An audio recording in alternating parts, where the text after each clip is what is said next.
నీలా నువ్వుండు. మన జీవితంలో చాలామంది చేసే పెద్ద తప్పు ఏంటంటే తాము అయిన దాన్ని మర్చిపోయి ఇతరుల్లా మారాలని ప్రయత్నించడం.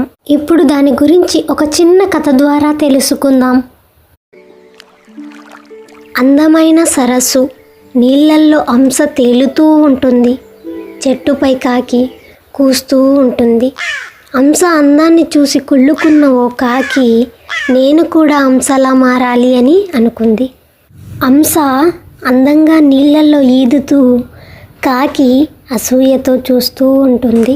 హంసలా ఉండాలనే కోరికతో కాకి కూడా నీళ్ళల్లో ఉండటం మొదలుపెట్టింది. హంస తినేది తినడం మొదలుపెట్టింది. కాకి నీళ్ళల్లో ఈదేందుకు ప్రయత్నిస్తూ అలసిపోతూ ఉంటుంది.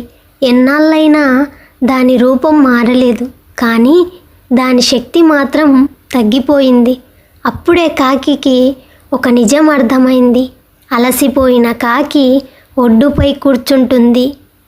నేను హంసలా మారాల్సిన అవసరము లేదు. నేను నేనుగానే ఉంటేనే గొప్ప.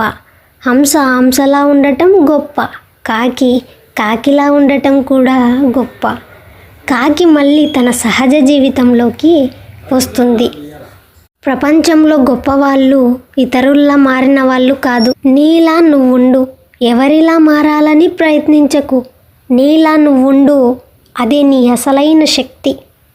ఈ కథ మీకు నచ్చినట్లయితే మీ జీవితాన్ని గుర్తు చేసుకోండి.